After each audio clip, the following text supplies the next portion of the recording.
I think we're all in the same boat this year with COVID. Unfortunately, I didn't do as well as I'd hoped. I think a little rust to knock off. Once again, Mr. Cone takes me down. No, can't end like this.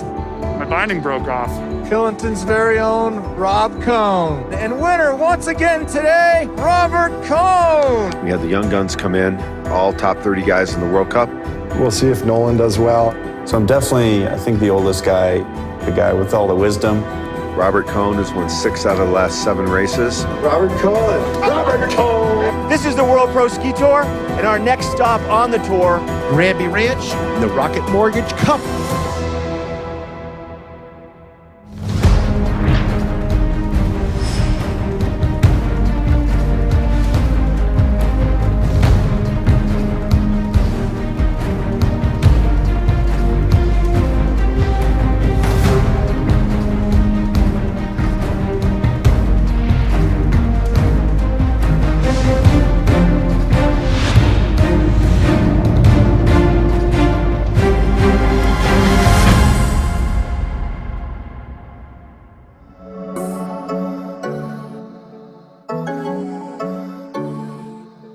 Hello, I'm John Franklin, CEO of the World Pro Ski Tour and Ski Racing Media, and we're opening our World Pro Ski Tour season in Granby Ranch, Colorado.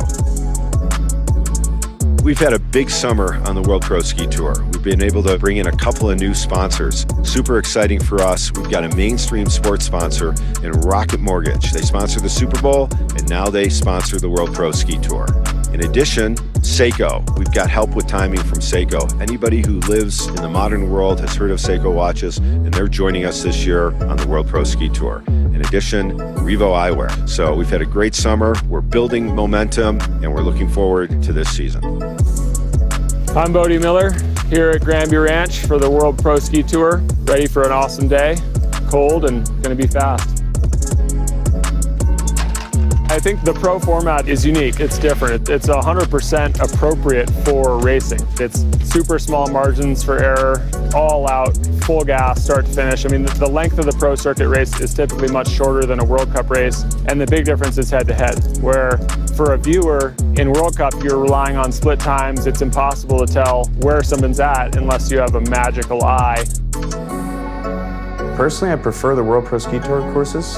There's a lot more offset here, and I think that makes it a little more exciting. You have to really build the turn, and it's less about if you're tall and can cross block every single gate, which granted sometimes you can do here at the Pro Tour, but I think in general, the way that it's set and how it's set, it looks way more exciting.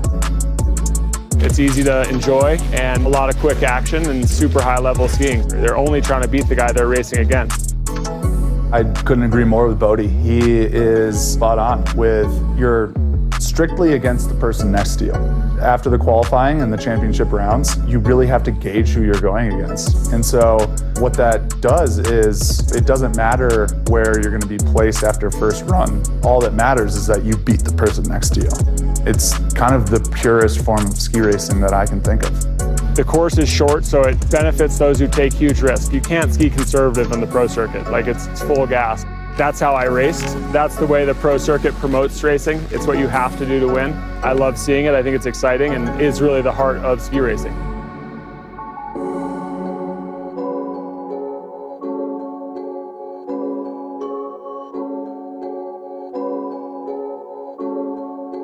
There's certainly an element of danger. People get hurt, people get hit in these events, people have hit others in these events. I accidentally hit my teammate once, and yeah, I'm gonna try and stay on 2 feet tomorrow and not do that to anybody, but yeah, there's definitely danger. Robert Cone, right? I'm not betting against him right now. Obviously there's lots of dudes who have really good speed and anything can happen. We'll have a bib draw tonight for qualifying, and then we're just going to start at the round of 16 tomorrow, so 1 to 16, and 1 goes against 16, 2 against 15. It's an elimination bracket type situation, which is, I think it's fast action and easy for people who don't really necessarily understand ski racing to watch and get it. Like, oh, he won. He was faster.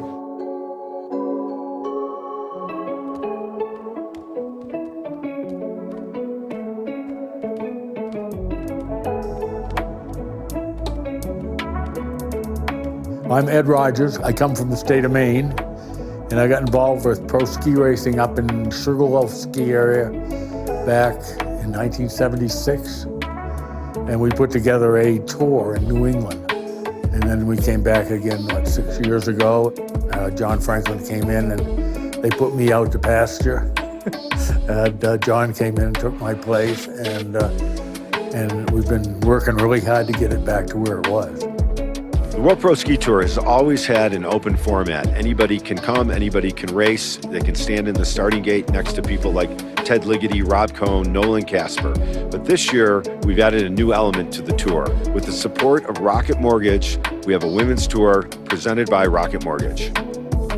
Growing up with it and then seeing it kind of go away was a bit of a heartbreak for me. I think it's such an awesome part of the ski world and is a really cool way for people to experience that super high level of skiing. So I'm really excited to see the reemergence of the World Pro Ski Tour and do everything I can to support it.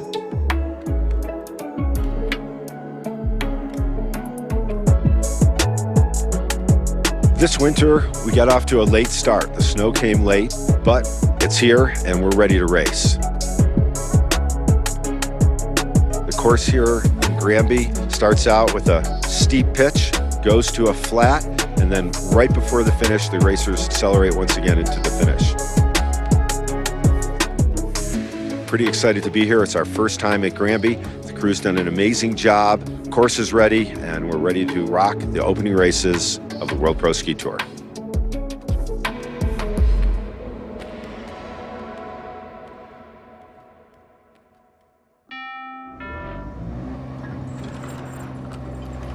Still looking for that money in your home, Daryl? Yeah, this puppy should finally do the trick. Well, good luck. We found ours yesterday. Let me guess, in the attic. With Rocket Mortgage, we used our home's equity and turned it into cash. Equity? Yeah, you can do it on your phone. Check your phone before you wreck your home, Daryl. That's easy. When you want to find money in your home, Rocket can. Oh, that's all good, Daryl. I got a guy. Rocket. Here is a place situated off the map of ordinary, a place that is independent, free-spirited, and intimate in scale. A place that since its first lift was installed over 60 years ago has strived to stay true to its roots while growing better rather than bigger. This vision for the future has helped make us the first ski resort in the world to earn B Corp certification. It's a symbol of where we're headed and what we stand for. We hope you will join us.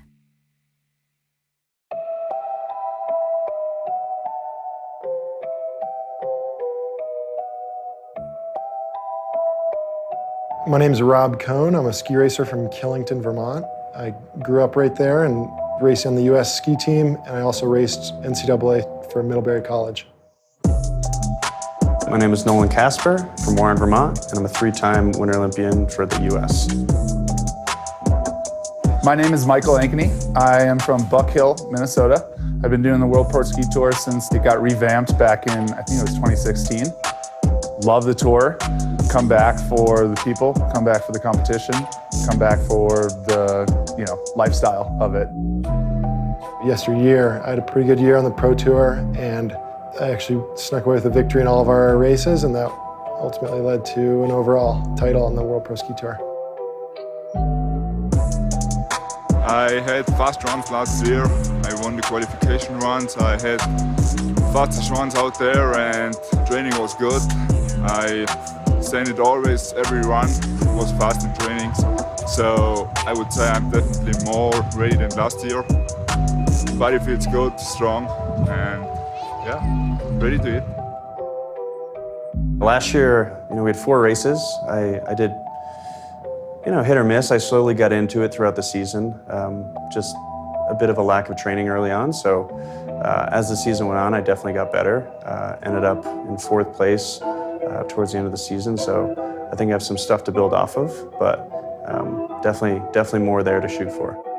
What makes Rob so good is that he's so consistent. He never really makes a tactical error, which is rare.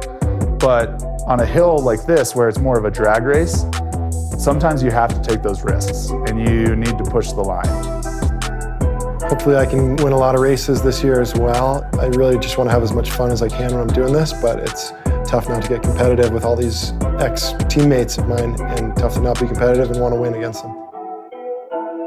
Rob skied very well and put himself in a position to take advantage of other things that happen. I know Michael's ski binding broke off at Steamboat, one of the races. I know AJ Guinness fell leading second run, but Rob obviously skied very well, and you have to ski well to be in a position to win and take advantage of other people's mistakes. Nolan is, I think, the fastest guy out of the gate on the tour. Out of the gate, I'll take Nolan Casper every day. I think there are a lot of fast guys, and over the course of a longer season, it's definitely much harder to keep that momentum. But to say he's going to sweep this whole season, I think that's going to be damn near impossible. Pro racing, you know, the group of first top 6, top 7, they're all so fast, and I mean, the challenge is on. Rob Cohn, he won the 7 last races, so I mean, he's the guy to beat. Target's on my back for another year here on the World Pro Ski Tour. Excited to be a part of this, and let's do some good racing. Look, this is the Mariah menu. Where are you ordering? What? You're ordering right now? No, I'm just saying. We've got some good banter up there, and we've all raced against each other over the years, and we came up, you know, there's a bit of an age gap, but once you hit fist level, you start racing together, and yeah, I think we've all raced against each other enough. Sometimes I call Nolan Moulin Rouge. That's an old one. That's from like 2000. Yeah. I actually do it all the time, actually. High school days. We both went to high school together. Mike Lankeny, Thomas Wilson, both guys that are, you know, willing to try and get in everyone's heads in a playful way. I try to just be minimally playful at the start and on the course. I try to just. Rob's a little beat 'em more on the arrow. serious. Yeah. He lets the skiing do the talking. Yeah. I gotta juice my skis. Since the season-ending Pro Tour last year, I've been living in Burlington, Vermont. I've been doing a lot of kite surfing, wing surfing, mountain biking, and just trying to be as active as I can, and that's really the way I cross-train for ski racing, and even try and do some mental training to get back into gates this year.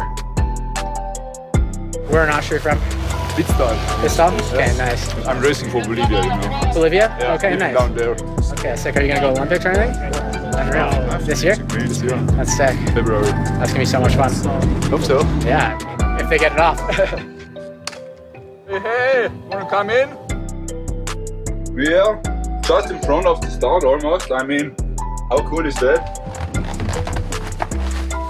Very quiet summer, no skiing. I started in September and started even better than I ended, so it was all good.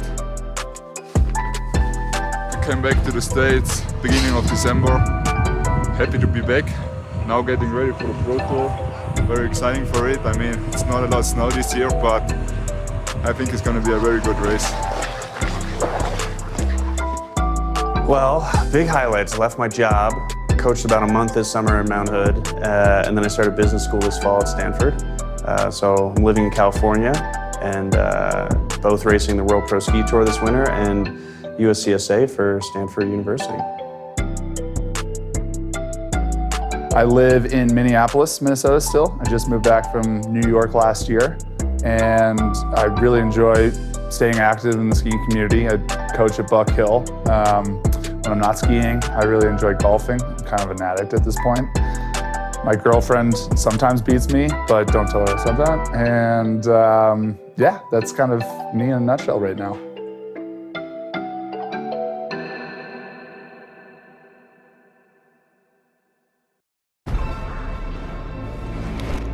For more than half a century, Seiko has been supporting athletes in their efforts to be the best.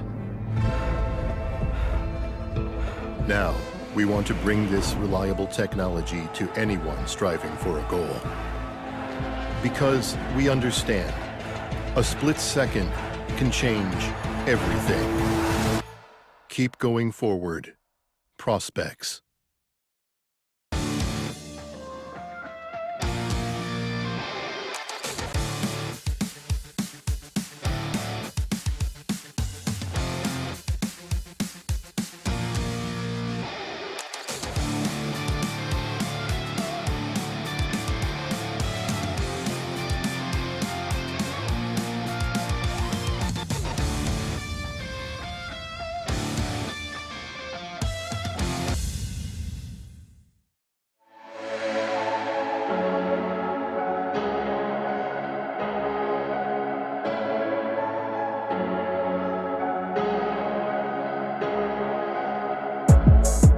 It's always very exciting coming to a new place where you never skied before.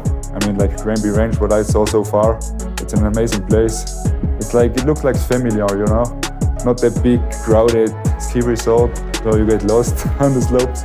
Racing a new place, it's always very exciting. Nobody knows how it's going to be, how is the terrain, the snow conditions, the slope. So, very looking forward to tomorrow. Granby's a clean slate to me. I really haven't been any closer than Kremling on my way to Steamboat and other races around Colorado. So excited to be here, excited to see the hill and see how the whole staff prepared it. I'm just generally excited to race here at Granby. Place that I've never been before, like 30 minutes past Winter Park towards Steamboat. But I got out on the hill yesterday on the other side of the mountain where we're not racing. Great little area, cool little community where there's a lot of houses interspersed and I think, you know, a really great family resort. I have never been here driving up for the first time today. I've actually never even been to Winter Park, so I've never come this way up off of I-70. Yeah, the Pro Tour being here at Granby is a great partnership. It's a short hill, but absolutely more than you need for appropriate training and appropriate high-level racing. So it's no surprise that the pro circuit is here for me. It's a perfect venue for it. But I think it would surprise some people, being that Granby's a fairly small, unknown resort. So I think it's great to see. I think when the surface gets good up there on the pitch, it's as challenging as anyone would need. That's what develops great skiers.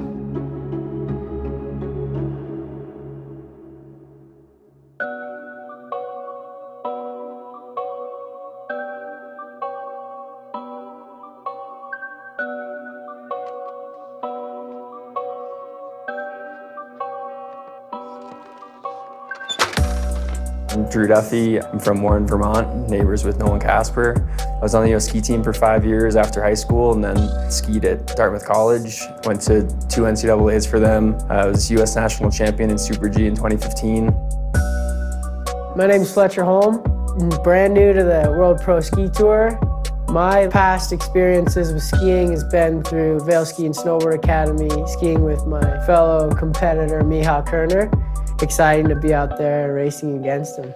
It's hard sometimes, Sam. My name is Sam Packer. I grew up in Indiana, actually, and then I moved to Vail, Colorado in 5th grade. And I've been skiing with Ski Club Vail for the past 8 years. And at the end of last season, I decided to retire and hang it up. And now I'm just a normal college student. And it's my first year on the tour, first race, really exciting, fun to get back in the gates.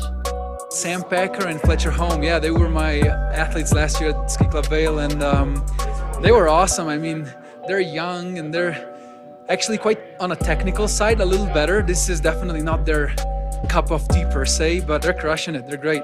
Too good, actually. That's the problem. It's good to be young. I would say always good to be young. I've been watching everybody do the Pro Ski Tour for 4 or 5 years now, and obviously heard stories of the legends back in, you know, the 80s and 90s racing it. Everybody just talks about how great of a time it is racing against one another, and yeah, I'm psyched to be here and race against all my friends. I'm actually at school at Arizona State, and I'm on the water ski team there, and definitely exciting to have my breaks come back and snow ski and be able to get in the gates again with the World Pro Ski Tour. Yeah, so retiring as in, I'm not skiing every day anymore at the same level that I would have been. And now, whenever I'm home from school, it's nice to be able to get back into it. So now it's more of a hobby than, say, like a lifestyle. How about Drew Duffy? Drew Duffy? That's true. Guys. Drew's never raced before. He's shooting for Rookie of the Year. Yep. Former US ski team, Dartmouth athlete. Living in Denver now. Good stuff. I was a teammate of Drew Duffy's on the US team. I think he's a tremendous skier. He's a fellow Vermonter. Grew up a couple miles down the road on Route 100. Yeah, I did tell my coworkers that I was racing this weekend, and I think they're looking forward to see how I do. He's a great skier, like how he skis, and I just want to see him perform, but hopefully I can still stave him off. As far as Rookie of the Year goes, that's definitely one of my goals this year on the tour. But I also have goals more than just the Rookie of the Year. I want to compete against all these guys. Like hopefully somebody can take down Repcon this year, and I don't know, we'll see.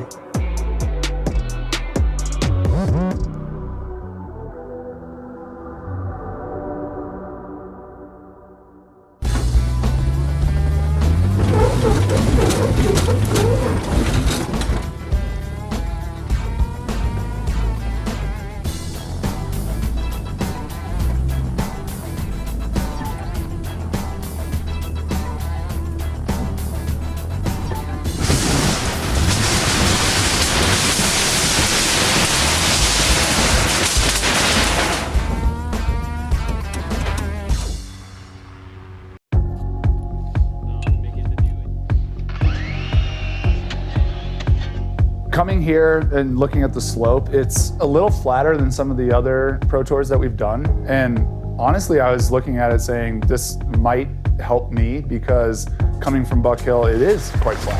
What's happening, man? There's a lot of things going on. Snowcade, snowmobiles, everybody's set up for the race.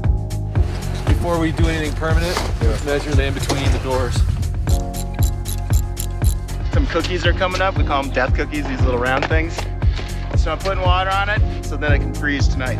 Because there was no snow, natural snow, until a couple days ago, we're dealing with all man-made. So we're dealing with a little bit of steeps on the start and then quite flat down here. So it's gonna be a tough set to keep it exciting. But if we set it just right and they can power the ski, we should be okay. Well, this is a modification I came up with so we can eliminate the start one. Right. So when the door closes, presses against this limit switch. Timing is the basis of the sport. First. So how's everyone doing? So it looks like it's 50 degrees, but it's about, I don't know, 5 now. It was -2, I think, this morning when we got here. But as you can see, they've done a heck of a job getting this course put together, considering it was grass everywhere almost about 10 days ago. So what a job by Granby and their snowmaking crew and their groomers have done such a great job. So let's roll down, check it out. I mean, it's quite challenging for Barrett to set a course on this very flat hill. Jumps are big, course looking good. We have our panels lower for a couple reasons. One is on the flats, our guys like to double crosswalk and girls.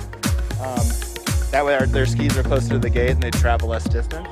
The other reason is they can see where they're going. I mean, we're thick right there, and we're thick right there. So is that where I'm aiming at? That's the right side of my jump? That's what I'm thinking. Okay. This reality show? This is part of it, yeah. There's a lot of reality going on here. It's been a while, but here we are.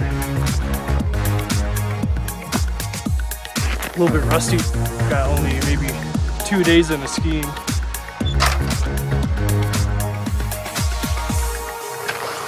It's really good.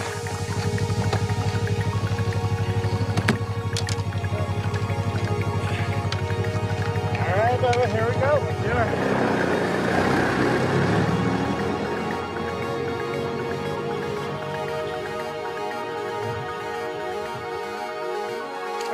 Ready? Blue course ready? Yeah.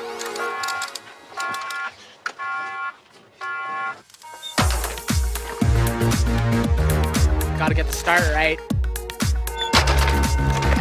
Pretty flat. I don't think you're gonna be going too fast, so it might hurt a little bit, but it's not gonna stop you.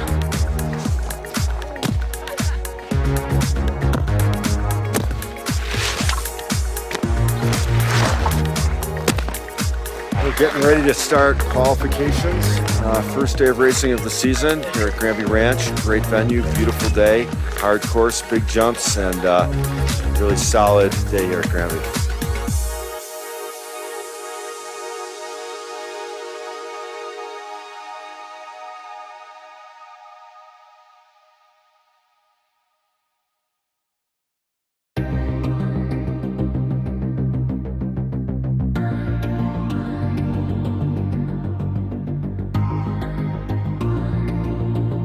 I started coming up into the World Cup with Bodie, and it was kind of a bit later in Bodie's career where he wasn't doing as much slalom, and I was pretty much just a slalom skier. I think he has just such a wealth of knowledge and experience, and he's such a long, storied career. So it was amazing to have that overlap with him. Yeah, I mean, Bodie is definitely like one of my idols as far as when I was growing up. Somebody who I'd watched, and he just did so much for this sport, just ski racing in general, for a lot of us US skiers. I mean, everybody all over the world too.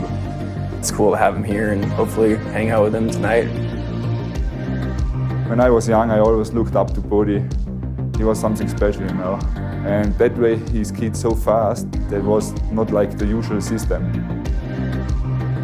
That was always like where I saw myself inside, doing something different and skiing fast. I crossed paths with Bodie when I was in the US team Sometimes we train together and share a course, but other than that, he was somebody to look up to that really ran his own program, skied how he wanted to. Bodie has a good view on growing up in the woods of New Hampshire. He's from Franconia, actually worked out at his uncle's gym over there, the infamous barn. I grew up knowing the Pro Tour. Uncle raced in the Pro Tour. Actually, 3 uncles raced the Pro Tour. So for me, it's always been a part of skiing. I saw that Bodie announced the ski academy, and it's going to be right here, which sounds amazing. This has been a dream of mine from, I guess I'm 44 now. We're coming up on 25, 26, 27 years. And I'm really excited to be able to announce today the academy. The academy's on the hill, all fired up and enthusiastic to enjoy the snow.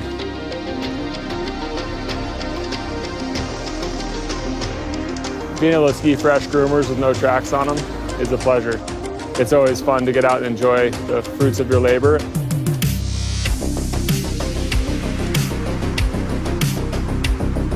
When I hear the name of Bodie Miller, I was like, yeah, this is Bodie, you know.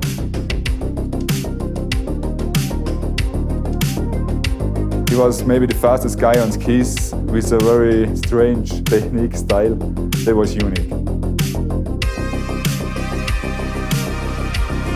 Right now I still have a little pep and I can still get out of the gates pretty quick, so hopefully I don't get too old too fast. When you beat them out of the start and you have long arms reaching for the finish, that helps. Small margins out here. I think of Bodie, I think of skiing on one ski, just trying to have fun, and it's really about the event of skiing, competing against himself, proving his own ability to himself, and really not an individual that cares how his performance is viewed by others. These guys, the level is as elite as World Cup in my opinion. The margins are just as tight, the skiing is that hard, so I wouldn't take it for granted. You need to be at your best to be in there. I'm just supporting, I love seeing it. I think it's a part of the sport that has amazing history in the US and really globally. A lot of the top European racers came over and raced in the pro circuit. I'm not going to be Ted Ligety, I'm not going to be Bodie Miller, Lindsey Vonn, Julian Mancuso. At the very least, if I can be an inspiration to any upcoming athletes, that's really my goal. I spent a month this past summer. I left my job and I worked for a month out in Mount Hood, ski coaching. And you know, I have friends that are now running groups for different programs, and I'd go and I'd take some runs with their kids. And if I can help inspire the next generation, that's awesome. As soon as I get my skis built, that's going to happen in the future, and when it does, I'll be out here to whip up on the young guys. To have Bodie here is really special.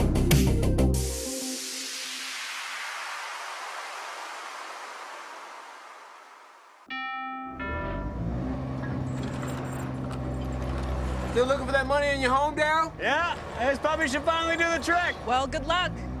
We found ours yesterday. Let me guess, in the attic. With Rocket Mortgage, we used our home's equity and turned it into cash. Equity? Yeah, you can do it on your phone.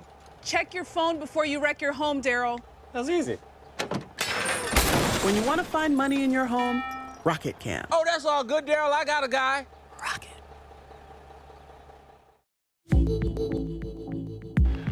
Pros have gathered for the second round of qualifying here. The World Pro Ski Tour presented by Rocket Mortgage and the Rocket Mortgage Cup here at Granby Ranch. Good, guys. Come on.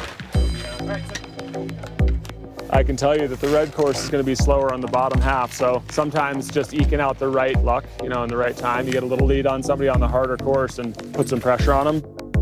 Gonna be a good time. Absolutely. Here we go. The cadence starts for Cone and Ankeny. Cone with a little bit of slow start, so he just stands it up and he's just going to coast it. He said, I blew that start, so it doesn't matter, I'm in the field. But Ankeny wants to come back and see if he can better his position. Once you're in the field, the second run can count to get you into a better start position for the elimination round.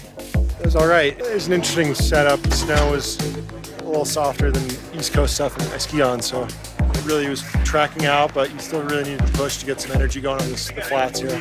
Tearing him apart. It looks like it's his first time skiing again. Yeah. I could have done better.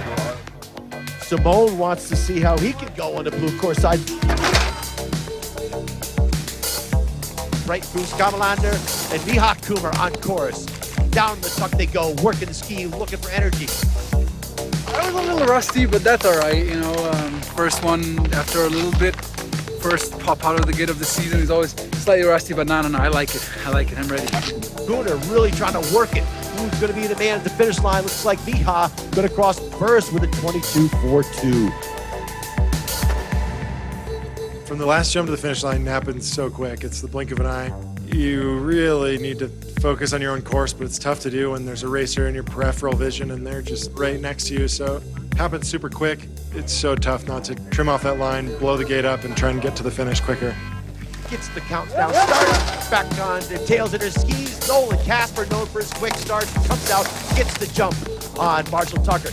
You can see that Tucker is chasing now, trying to make up time as Casper, quick out of the start, strong at the finish line as he heads across with a 22.29, Larry, 22.29. Smoking fast for Nolan Casper on that run. Feeling like fake hot. It was like it's chilly this morning, but the sun's cooking me, so I'm trying to cool off and be kind of energetic for this run.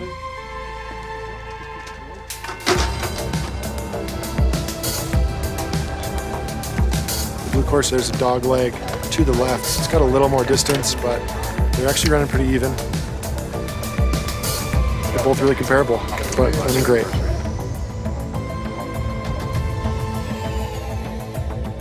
So this year, there's not a wand. The clock starts as soon as the gates open. That really only affected the qualification. It made qualification more like the race rounds, which I like. I like the gates. I like that that's when the clock starts, to have a good, strong start, and hopefully I can defend that, be strong there, and make that something that's working for me. The doors are actually super sensitive.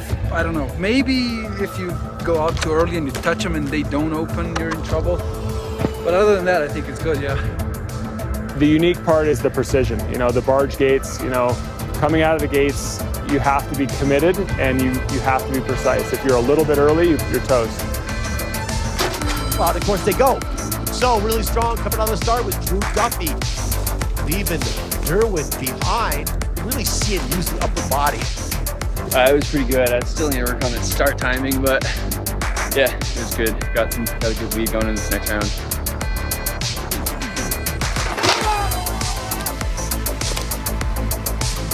This is good. It's going to be a physical one, I'll tell you that. It's an endurance test.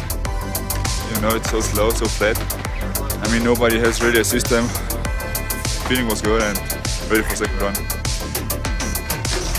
Jake Jacobs gets a good strong start. Jake not as fast as he wanted to be on that first run for sure with a 24.88. Put a good solid run together. Needs to try to really generate some speed. The Canadian on the blue course side will cross the line with a 23.33 for the Canadian. Jacobs with a 24.11. Well, I'm a lightweight, so I got to giddy up more so than others. Flats. But it was a good run. I had fun. That first jump was a doozy. Yeah, honestly, it's first time hitting these type of gates. Usually I've done the duel with the pull, but with these ones leaning back, it's all timing to get the speed out of the start. For this weekend, I'm feeling very good. I trained hard. I mean, look at this weather. Sun shines, beautiful sky. Because I live here now, I'm getting spoiled to a degree that if it's one cloud on the sky, I'm kind of like, oh, I'm kind of grumpy already. So definitely, no, it's beautiful. It's amazing. Only the best in Colorado. Maybe the red one is a little faster, but I wouldn't worry too much. Drew, the only thing you could possibly do to mess this up for yourself would be pull. Yeah. Seen Rob standing here all morning, so I'm just gonna steal his spot.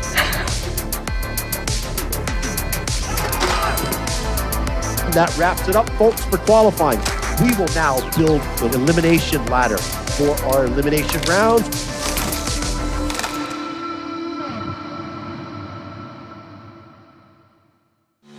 Here is a place situated off the map of ordinary, a place that is independent, free-spirited, and intimate in scale. A place that since its first lift was installed over 60 years ago has strived to stay true to its roots while growing better rather than bigger. This vision for the future has helped make us the first ski resort in the world to earn B Corp certification. It's a symbol of where we're headed and what we stand for. We hope you will join us.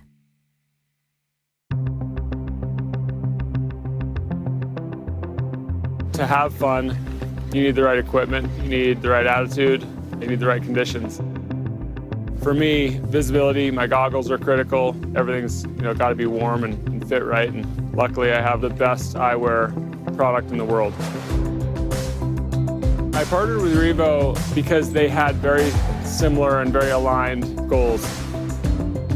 American-made company, really strong management team, knows eyewear, has been in eyewear, and that's important to me. I want to see the best stuff out there on the slope. Having a goggle design that fits really well on almost everything is critical. Revo has done that exceptionally well. Polyphotochromatic lenses are the most no-brainer technology for skiing there's probably ever been. There's changing conditions every single run you ski on.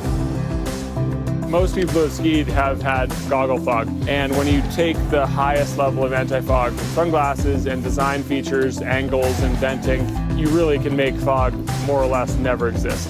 Those things are what make a super high-level goggle, and Revo has worked hard to get it exactly right. For me, I don't think you really need a ton of instruction in skiing. You just put kids out there, they generally figure out how to have fun. It doesn't run out of ways to surprise you or humble you or excite you. I like getting people out there and giving them a little extra boost, having me out there for first tracks, but ideally your equipment makes the conditions that you can enjoy yourself and be safe and have fun and enjoy the day.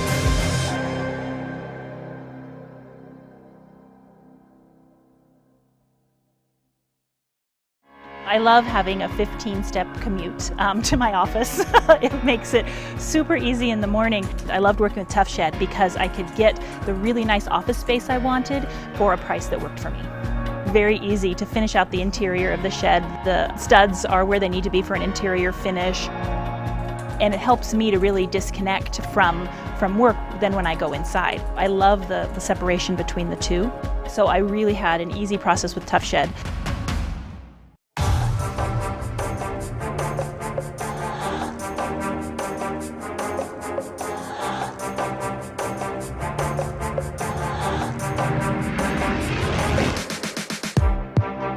Today, under sunny skies and temperatures in the teens, racers have a chance for first place, and they are fired up and chomping at the bit. Who do you want to win it? Probably Rob Cone. Yeah, I like that. Who wants it more? Will Cone turn up the heat? Will Casper show up and bring it? Or will a new face win the race? Let's find out now. This is the new World Pro Ski Tour.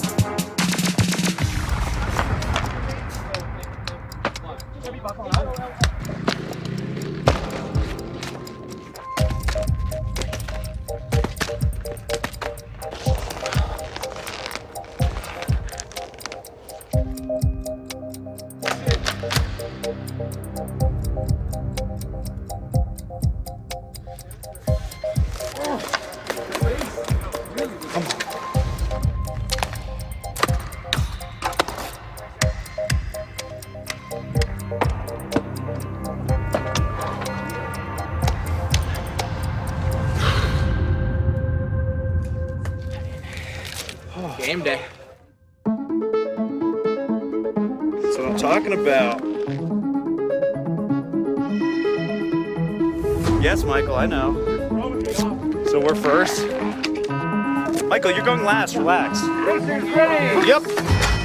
Here we go out of course. Nolan Casper, former tour champion, gets the jump. Oh, he's strong out of the start is Casper. He's a great character on tour, out in front of the Canadian rookie. I think I'm in a good position to make it happen for this round of 16 and move into the final round as well. So we're gonna just keep on charging.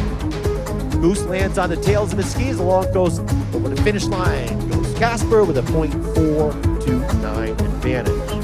On deck, Simone red, Holmes blue. Racers ready! Kamalander with a smoking start over the rookie leads and standing in the start by about a half a gate as Simone touches down first, down in his tuck, working his ski in that low tuck is Drew Duffy doing everything he can to close the gap. Duffy's starting to close a little bit, really getting some juice out of the skis. He heads to the finish line and reaches across. He takes the win by .368 for Simone. Simone had like 4/10 on me. Felt like I nailed the start that time, and halfway down I caught him and felt like I was carrying some good momentum.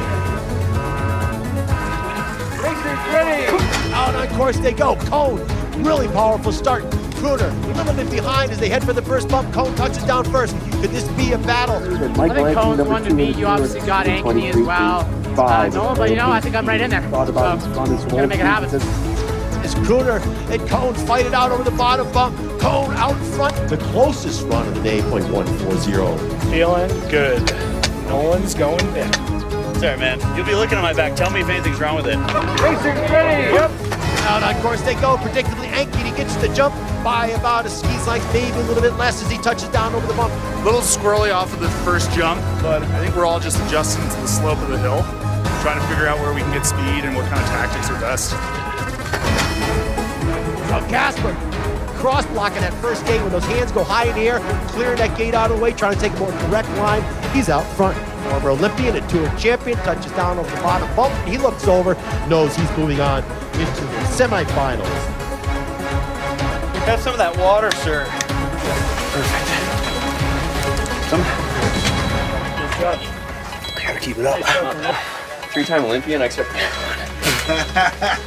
Racing's ready. Camelander out first. Oh, he lands hard. That was a hard landing there. He's getting some pressure now from Drew Duffy. Racing's ready. Out on course they go. Cone with a strong start. Such a long way off. Haven't been up in altitude for a long time. Haven't skied since March, but we'll dig. Just a couple more. Michael Ankeny holds that 4-1-2 advantage over Tucker Marshall. Is Ankeny comfortable and in control of his run? He will move in to face Rob Cone. So we've seen Ankeny and Cone so many times before. Is it Ankeny's day? Woo! Come on! Racing's ready. Here we go. Casper, notorious for being quick out of start, and Casper gets a jump on. Right away, it's Casper with about a half a gate. Duffy trying to figure out the start. Casper touches down, really getting the juice out of his feet. Duffy trying to straighten the course out, see if he can reel Casper in. Casper out in front by about a half a gate now. It's been a minute since I've been in gates, but it's like riding a bike, looking forward to the second round. And it's tough being a rookie, you know, like Nolan's had years of experience. Like just trying to go up against him. Come on! Go, bud. Come on! Racing's ready. Right away, it's Casper with about a half a gate. Duffy trying to figure out the start. Casper touches down, really getting some juice out of his feet. Casper's got some huge pistons on him, man. He can make some power. Duffy trying to straighten the course out. My start's got to be a little quicker. That'd be ideal. I guess, yeah, first time right here, it's kind of like half the battle right there. Winning the start is just pretty crucial. It's a drag race. You need to find time, energy anywhere on the course that you can. Limited hill with limited terrain, so you got to find it. Oh, unbelievable. Both about getting in. It looks like Cone got the advantage over Ankeny by about a quarter. Skis like Cone touches down with that advantage. See the first of their two runs in the semis. It's going to be Cone with the advantage at the bottom bump. Here comes Ankeny putting the charge on now. Cone crosses first. When you go off the jump, you want to go off with a flat ski. If your ski is loaded and you release off the ground, that pops you. So, yeah, I just got to focus on releasing my ski and trusting my line for the next couple runs. Racing's ready. Cone gets that start. He's out. He's going to be quick. It's going to be a struggle for Michael Ankeny to try to find his speed. Ankeny's not that far behind. Right there with him. Ankeny's trying to make up a .291. The first guy at the finish line is going to win this thing. Ankeny, can he do it today? Can he stop the march of Cone? Ankeny looks like he's out in front of the red course side. We're going to have to go to the clock to finish this one out. Cone at the finish line. Ankeny, almost had it there. Skied pretty well, but just at the bottom went a little too straight. Rob edged me out once again. Pretty classic. That's all right. We're having fun. They're not done yet, though. Cone will race Casper. Ankeny will be racing Duffy. So what are we looking at here? This is the round of 4? This is the small final. Duffy and Ankeny. Ankeny with a little bit of a bobble coming out of the start, but he got the stronger of the two out of the start. Touching down, Ankeny and Duffy. Duffy right there with him, putting the pressure on the veteran Ankeny. Duffy with that advantage here in their first of 2 runs in the small final. Ankeny trying to stay low in aerodynamics. Duffy with the advantage. He crosses the line first by a narrow margin. Definitely room for improvement. I don't know how much room, though. Just based off the hill, you kind of just have to take what it gives you. Yeah, we're getting back into it, so feeling the legs, feeling the power, feeling the speed. Out on course they come. Casper right there with Cone as they go down the pitch, and Casper with the advantage right from the start. Touching down first. He's got a narrow margin. I'm feeling in the start. I need to get out in front of the other guy because it's really the only place I know how to make time today. Not a lot you can do to build energy on the middle of the course. You don't know if you need to tuck and be smooth or really just try and pump it. So it's on the start. The closest race of the day. 1 to go to determine the champion. This is what it's all about. The cream rises to the top. Back to the top they'll go. Racers ready! Hank, and he still gets the advantage. Duffy got caught sleeping. He had the door opening advantage and he didn't take advantage of it. Ankeny out in front trying to make up a 1.61. Hard to make up that much time. I mean, he was consistent and just quick out of the start. Hard to beat that guy sometimes, but I hope that he can give Rob a run for his money. This is always a great rivalry between you two. Nolan, who wants it more? I definitely think I do. Rob's been here enough times. Time to take him down. One run. Let's go. Boom! Out on course they go. Casper very fast out of the start. He had a little bit of an advantage built into the start doors, but he touches down first. It's Casper out front. Can he stop the charge of Robert Cone in the middle of the course? It's Cone now. Pulls away from Casper. Let's see who touches down over the bump. Casper's still right there with him. Looks like Cone has the advantage to me. From this angle, you can't tell. In the booth, though, touching down. Looks like Casper trying to straighten it out. It's Cone and Casper. Who is it? Looks like we're going to the photo. We're going with too close to call right now. Sit tight. We've got an update. Verified by the video. Nolan Casper by 0.016 seconds at the finish for the win. Unbelievable racing. Congratulations, Nolan Casper. Well, it's been a long time since I've won one of these. It's nice to be back, 1 on the podium and 2 on top. All right, ladies and gentlemen, welcome to the award ceremony. With me is John Franklin, CEO of the World Pro Ski Tour, presented by Rocket Mortgage. Thank you, Kevin. Pleasure to be here. It's great to be at Granby. Thank you to Rocket. Thank you to Todd, Corval, California, Champaign, and mostly thank you to the racers. That was a tight finish. Had to go to roll the tape to see who won. So congratulations, Nolan, Rob. Tomorrow's another day, but should be another great day. There comes that all-important Champagne. We got a new guy on tour, and he's made a statement here today. It's Drew Duffy in 4th place. Drew, what was it like out there today, racing all your buddies from the past here on the Pro Tour? I'm happy to be here. Been watching this event for years, and yeah, to be racing against Michael, Rob, and Nolan, I mean, couldn't ask for anything more. So, number 3 today, had to face your arch rival there in the semis. What do you got to say, Mike? It's fun to see someone dethrone Rob, but you know, I'm sure he'll be firing on all pistons tomorrow. All right, that was the photo finish, folks. We had to go to the tape. It was too hard to call from any angle. Rob, that's not your usual spot there in second. Yeah, Kevin, really, I want to see that tape. Also, don't want to see this tape on Nolan's name on the back, so the jacket's mine, shooter. So, a former champion and Olympian in the #1 spot, Nolan, great racing. It's really nice to be back here, back on top, and you know, this is a different race than we've had in the past, and I think we all really enjoyed it, and psyched to be back, especially given everything the last year and a half. All right, Nolan, got the big check for you, and the cross wilds thing out. All right, ladies and gentlemen, let's hear it for Nolan Casper. And we'll be back out here tomorrow. Don't forget, we're going to do it all again.